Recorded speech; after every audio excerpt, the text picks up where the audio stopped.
नमस्कार. श्री स्वामी समर्थ.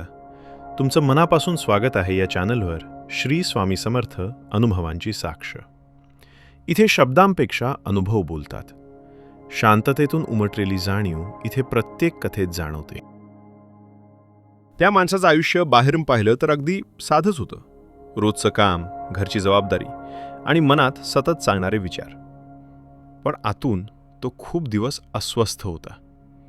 कुणाला सांगावं इतका मोठा प्रश्नही नव्हता आणि स्वतःच सोडवता येईल इतका लहानही नव्हता. त्यामुळे मन कुठे थांबत नव्हतं. तो स्वामी समर्थांचा भक्त होता असं मोठ्या आवाजात तो कधीच म्हणत नसे.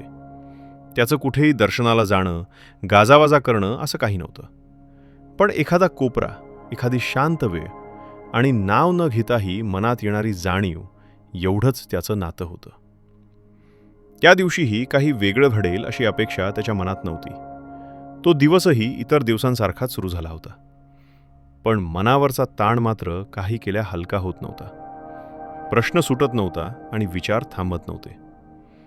संध्याकाळ होत आली होती. घरात शांतता होती.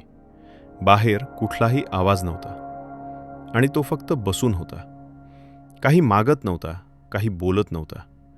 फक्त आतल्या गोंधळाने थकलेला होता. आणि नेमकं त्याच क्षणी काहीतरी वेगळं घडलं असं म्हणण्यापेक्षा असं म्हणणं जास्त योग्य ठरेल की काहीतरी आतून शांत झालं. जणू कुणीतरी मनाला सांगितलं, थांब, एवढी घाई कशाला आहे?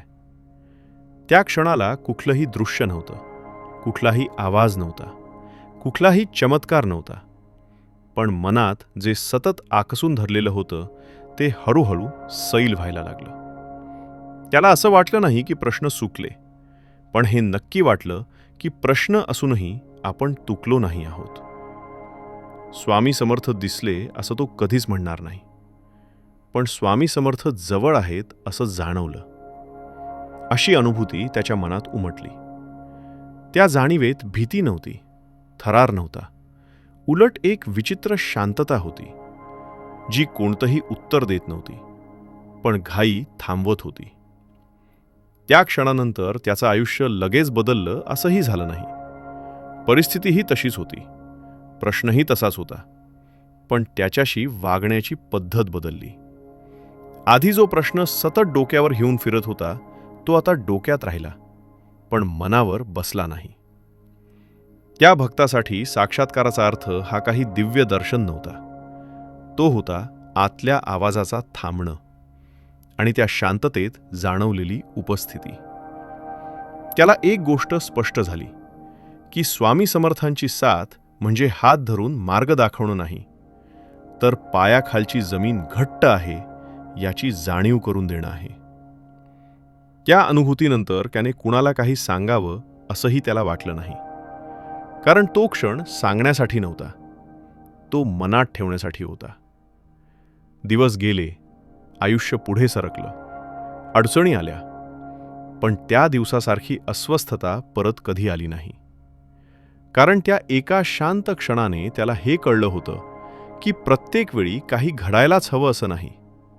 काही वेळा फक्त जाणवलं तरी पुरेसं असतं. साक्षात्कार म्हणजे देवाने समोर येणं असं नसून माणसाच्या आतला कोलाहल थांबणं असू शकतं. आणि त्या थांबलेल्या क्षणात जी स्थिरता येते तीच खरी भेट असते, असं त्याला वाटायला लागलं. आजही तो माणूस मोठ्या शब्दात काही सांगत नाही, पण त्याचं वागणं पाहिलं की जाणवतं की तो आतून घाईत नाही.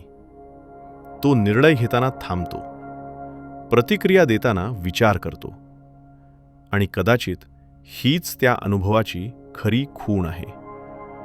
स्वामी समर्थांचा साक्षात्कार त्याच्या आयुष्यात एखाद्या आठवणीसारखा नाही. तो एक सततची जाणीव आहे, जी कधी मोठी वाटत नाही, पण गरजेच्या क्षणी मनाला सांगते, तू एकटा नाहीस. आणि त्या जाणीवेपेक्षा मोठा आधार त्याला आजवर काहीच मिळालेला नाही.